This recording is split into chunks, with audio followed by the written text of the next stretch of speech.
Hey there, good viewers. How are you this evening?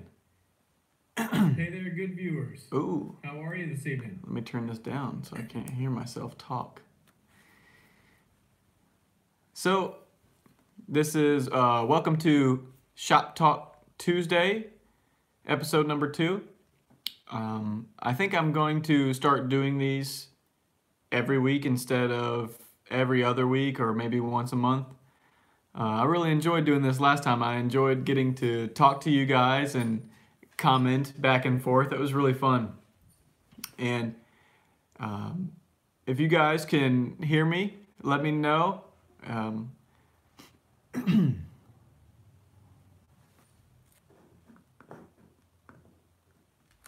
Hey Jeremy, how you doing? So tonight, what we're gonna do is it's gonna be more of a Q&A session. I've so far with YouTube and everything, I've had a lot of common questions. There have been several that have popped up here and there, and that I feel like I'm saying the same things over and over again, which is okay. I love comments and I love talking to you guys. It's a blast. So what I did was, excuse me, I just burped. There are. Oh, okay. Hey, chicken guy, what's up? The dog, she's over there relaxing with my wife. Maybe I can go get her here in just a minute. But as far as tonight, I have the top 5 questions that I've been asked repeatedly that I just kind of wanted to go over with you guys this evening. And also, I wanted to tell you guys something too. My wife and I have started an adoption fund. As you guys may know, that adoption is awesome and it's really great, but it's also very expensive. And you know, don't feel obligated or anything. But I put a link down in the description below. Let me just make sure that it's actually there. But if you look in the description down below, you'll notice I have a link to our giving site. And what this will be able to do is just allow us one of our goals is to not have to finance so much, because as anybody knows with children, that things come up all the time. So with that being said, I'd put the link down in the description. If you guys feel led to give. If you don't, that is perfectly fine too. I'm just glad you're here watching with me and hanging out with me tonight. Let me see if I can go get Roxy real quick so you guys can see. Be right back.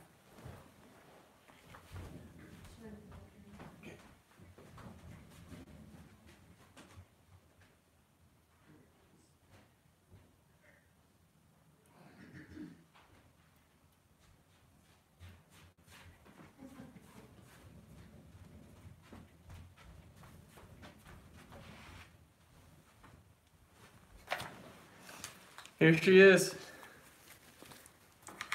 Here's Roxy. Roxy, you see? You saying hello to everybody? Yeah, you're a good girl. Hey, you're a good girl. Okay. Well, she's not going to be able to stay up here with us the whole time, but Roxy, say hello to everybody. Good girl.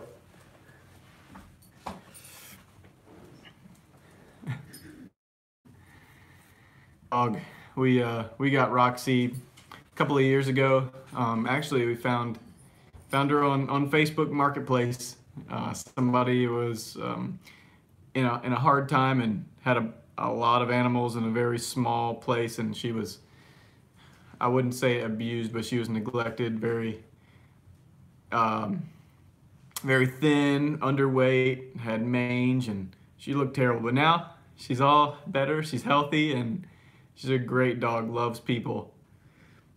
So, anyway, Roxy's awesome.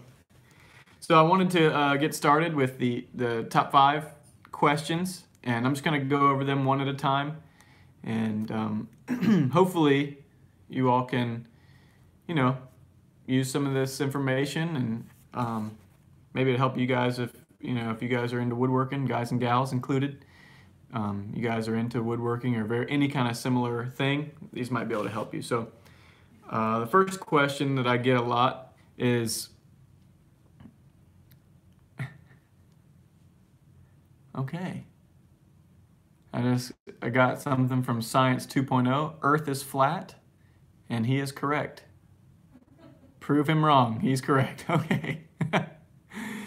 I'm not going to prove anybody wrong at this moment. So, first question, how do I price a job? Well, the main thing I do is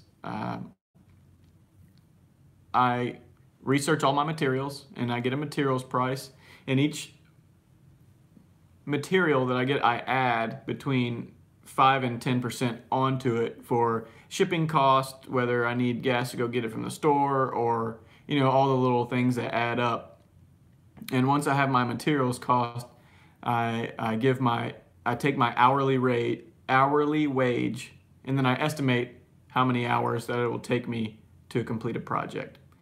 So the estimate that I give the customer, it may differ, from the final product, but essentially I start out with a certain number of hours. If it takes me more or it takes me less, I adjust it accordingly.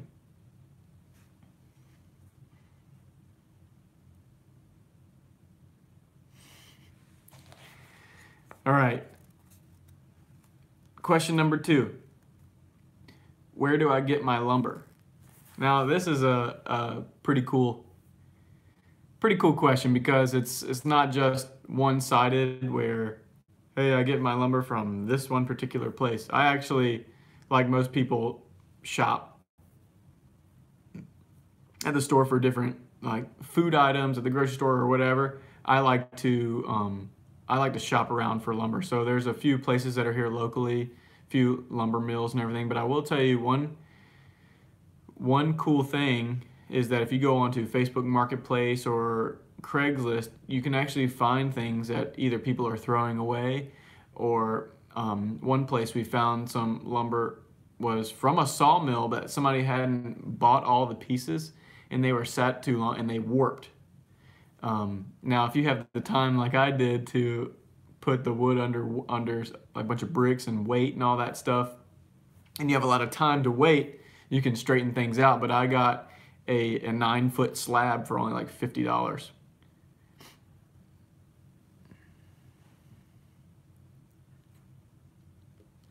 I also, there's a few places here locally, like lumber mills would probably be the biggest or best place that I get slab material from. And as far as regular lumber, I like Yukon lumber here in Virginia. It's in Newport News, Virginia. They have some pretty good prices and a lot of good material.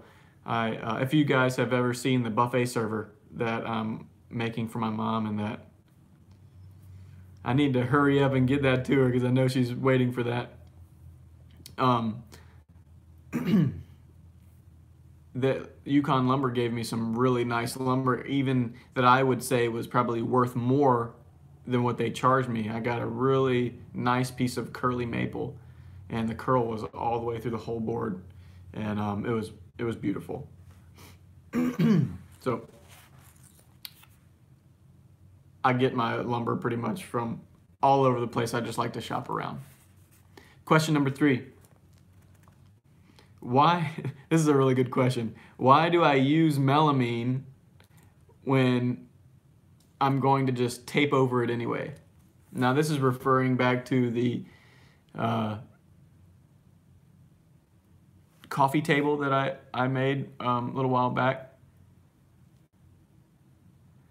Hey Jeff, have I ever worked with slabs of cedar? I do have some slabs of cedar in my shop, but I'm gonna give you I'm gonna give you kind of my opinion. I My opinion is I just don't care for the way slabbed cedar looks, or at least when it's really bright pink, purpley red, and then you have that's um, the heartwood, and then the sapwood is like really light colored. And it's just not my thing. I have seen some very pretty stuff out there. I'm not gonna say that it's bad or anything. And you can totally work with it. It's really nice. It's soft wood, easy to sand. But just in my opinion, cedar's just not my favorite. However, I do have some stuff. I was actually I bought from a mill that I was going to turn into a door for my house, a front door. So we may do some of that later. Um, Chris Marsh just asked, what resin do you recommend for river tables? So I I'll give you a couple of brands that I've used before, and to be honest with you, I try to stay away from the really inexpensive epoxies that you can find on Amazon and eBay and wherever, because even though they have some UV resistance and things like that, they tend to shrink when they cure, and they also tend to yellow over time. So my favorite resin is, as you guys probably could guess, the Stone Coat Countertops epoxy. Mike Quist over there, he's done a really good job at coming up with a formula that works really well, both for countertops but also for casting, which is what you want to use for a river table. His casting epoxy, it uses half the hardener that the Stone Coat Countertops epoxy uses. And so it has kind of a longer cure time, but really you can pour it super thick. I think so far they've done up to 2 or 3 inches thick at once, and they're able to get it's hard and no bubbles and no cracks or anything like that. So that's my recommendation. Chris, if you're looking for some epoxy resin, casting resin for river tables, I would say Stone Coat Countertops is good. They're not super high priced either. So if you were to compare it to Ecopoxy, Stone Coat Countertops epoxy is also eco-friendly, but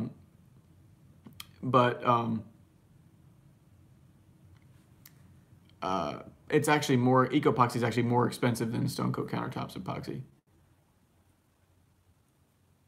And Jeremy, yeah, it is. It is expensive. I won't say, I won't go against you there, but I actually do like it. It's not the most expensive epoxy that I've seen. And if you are beginning with,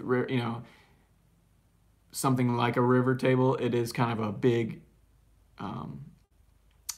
commitment to make, for the amount of epoxy it takes. Like, as a matter of fact, coming up in the next few weeks, I have a large river table that I'm making for a client who has a yacht, and so far what we've priced up is it's going to take 11 gallons of epoxy to pour this river. So it's going to be a lot.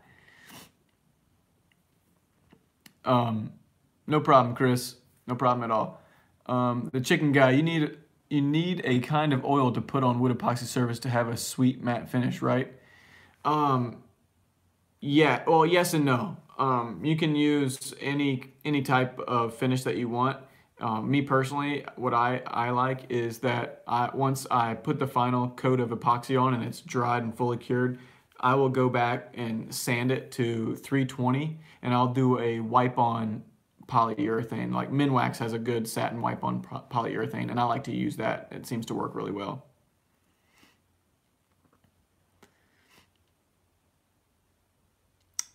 Chris, I'm new to river tables, so is there any wood you recommend to stay away from? No, not really.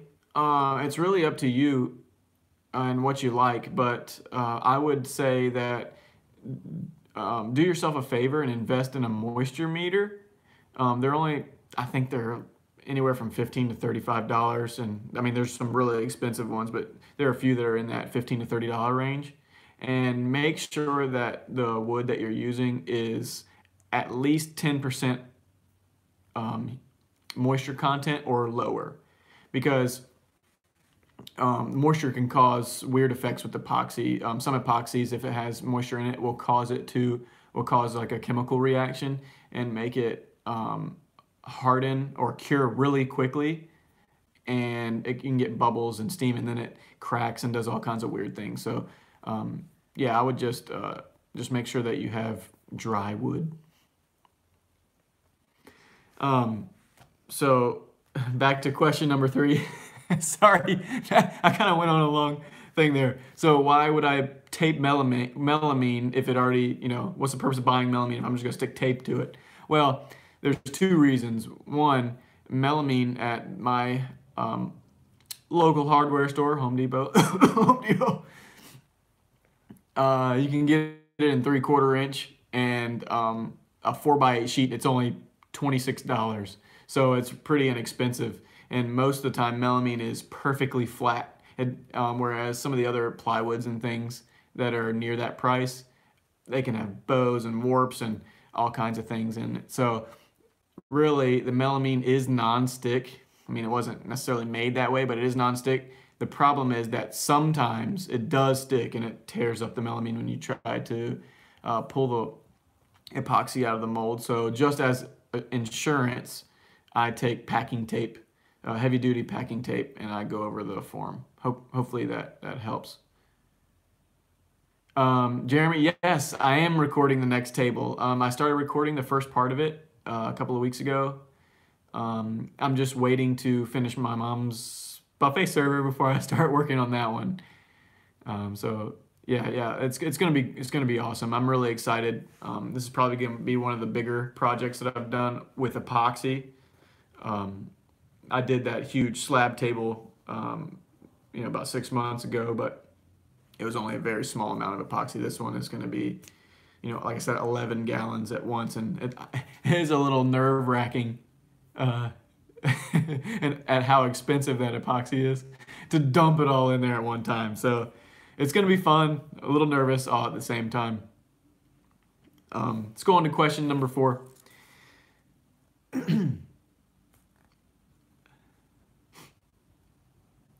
This is actually a really good question, and I've gotten it a lot. It says, are you afraid that leaving the bark on the piece will cause it to fail or will cause failure? So what some people are asking is that if you notice on the pecan coffee table that I made, I left the bark on it. Now, there are several options that you can take, but you don't have to remove the bark, but you have to address that bark could come off, if it were exposed to the elements or exposed to the climate control of your house. So like if it was hot and cold, it can cause it to expand, contract, and break off. However, if you notice that the coffee table that I made, there is a layer of resin on the bottom of the form, and then there is the wood that and the resin fills up on both sides, and then I put a final coat of epoxy on the top, which makes it fully encapsulates the bark and the wood and everything, so it cannot come off. It's not exposed to any elements anymore. Andy, what's up, man? I'm glad you made it. That's awesome. And Michael from, where are you from? How do you say that? St. Lucia? St. Lucia. Okay. Thank you, honey. It says, from St. Lucia into the epoxy countertop and plywood, which would you recommend? I'm not sure exactly what you're asking. But if you're asking what would I make the countertop out of, that would be MDF for sure. Hey Chuck, hey Australia, that's awesome, man. That's a really long way away.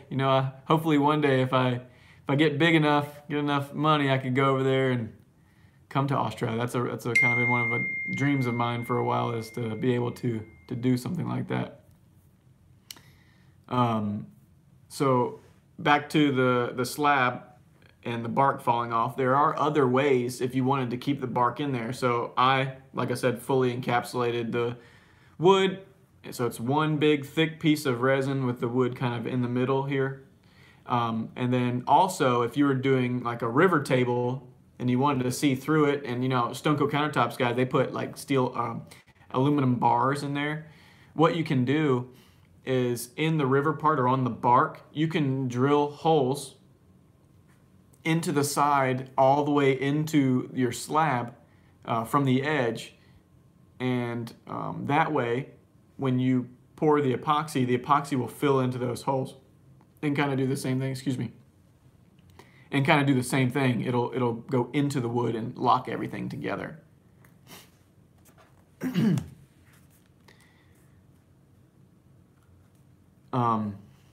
This is the, hey Greg Sanders, appreciate that, man. I'm definitely gonna keep it up. I really have a great time doing these videos and stuff. It's really fun for me, and so I really enjoy it.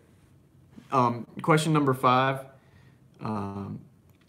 is when is the giveaway gonna happen? So if you guys have been following me for a little while, you notice a couple of months ago I said something. I listed up like a graph to see what kind of giveaway I should do, like and we are still doing a giveaway. There's been a few hiccups in the road about legal issues here in Virginia. Gambling is illegal, so I have to try to make sure that I'm following and obeying the law when it comes to things like a raffle or something like that. So I'm trying to get that dialed in, but yes, I am still doing a giveaway, and it will be, so kind of the decision that I had everybody comment and ask them, so the decision will be I'm going to do a coffee table with waterfall edge, and it'll be a river table with a waterfall, and it will be backlit by LEDs.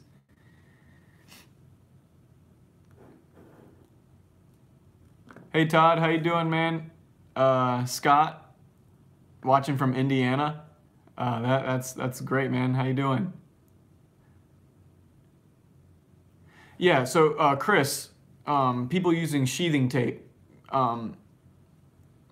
it'll work the same. As a matter of fact, I've used some sheathing tape before, and it works about the same. The sheathing tape does stick better to the substrate than the packing tape does, but packing tape is so inexpensive, and to me, it's not a big enough issue to worry about.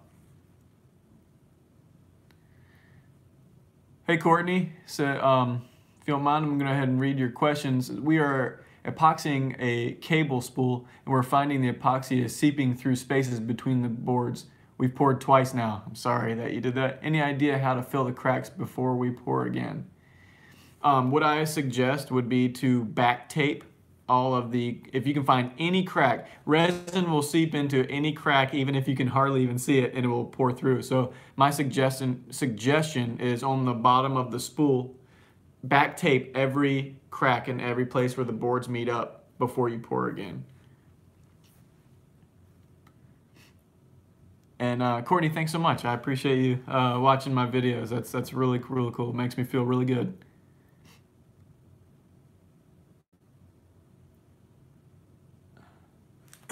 So the giveaway is still going to happen.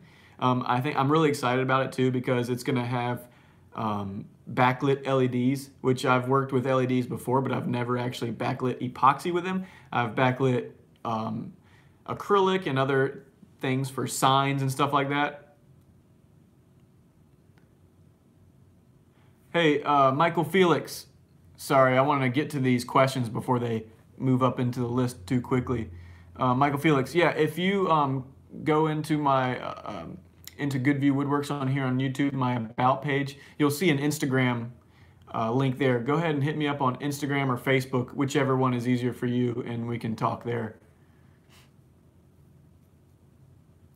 Thanks, I appreciate that, Courtney. That's awesome.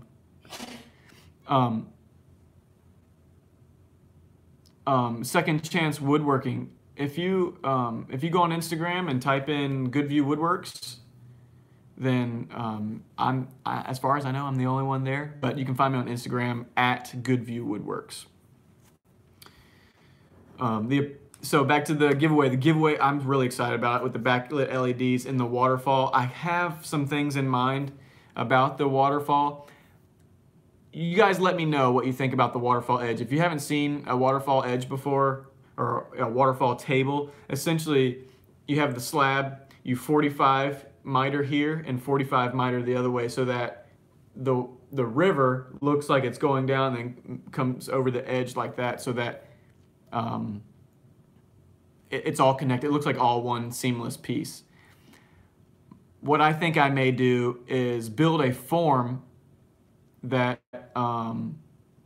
is at a 90-degree angle, and so that it actually looks like a waterfall where the river comes down and then it just falls off the edge.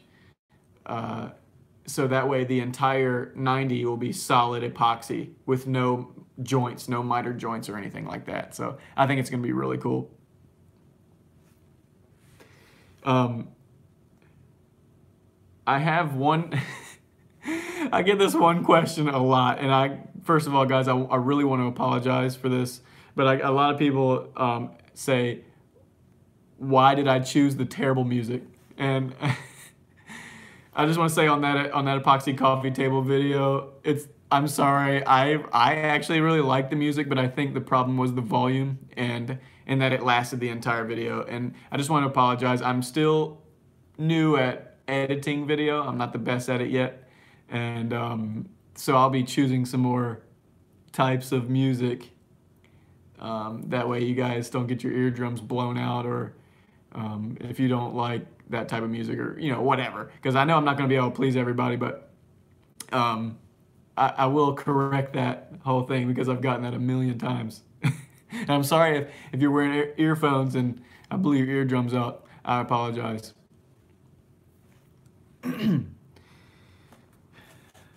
Well, that's it so far for the questions for tonight. I'm really thankful that you guys came tonight to hang out with me and to talk back and forth. I really enjoy reading your comments and being able to share with you live.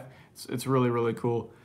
I hope you guys are excited about the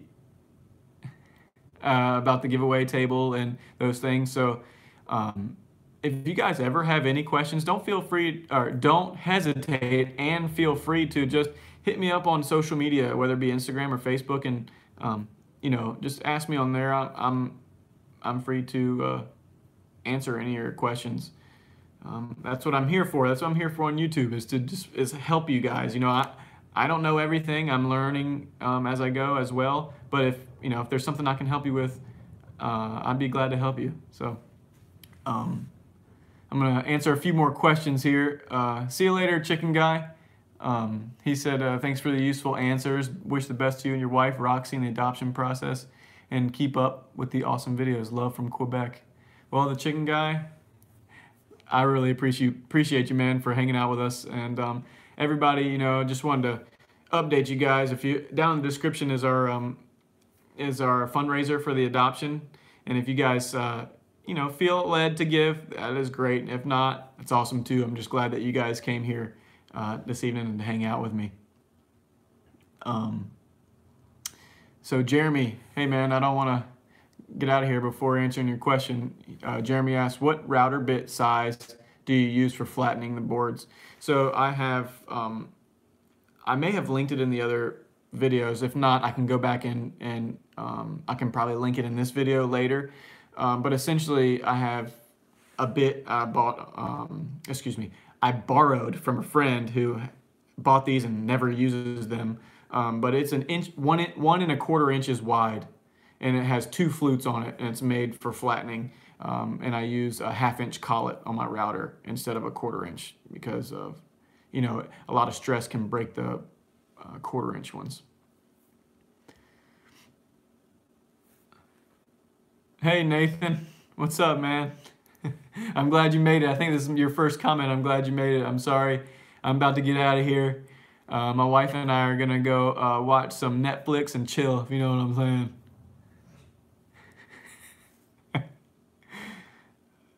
Yes, Nathan, like a forced, yeah, it's kind of like a Forstner bit, but it doesn't have the point on the end. Um, and I think Stonecoat does offer, Scott, I think Stonecoat does offer a flattening bit. If you guys go on their website, they have something that you can choose from. But guys, thank you for hanging out with me. This was awesome. And I hope you guys like the Shop Talk Tuesdays. I know I do. And I hope that the time is okay. I didn't want to go over and interfere with the Stonecoat countertops live at 5. You know, they're 5 on the West Coast. So they come on at 8 o'clock here. And I had a gentleman last time remind me of that. So guys, I'm out of here. And I will see you next time. I'll have a video up this weekend. So like always, thanks for hanging out with me.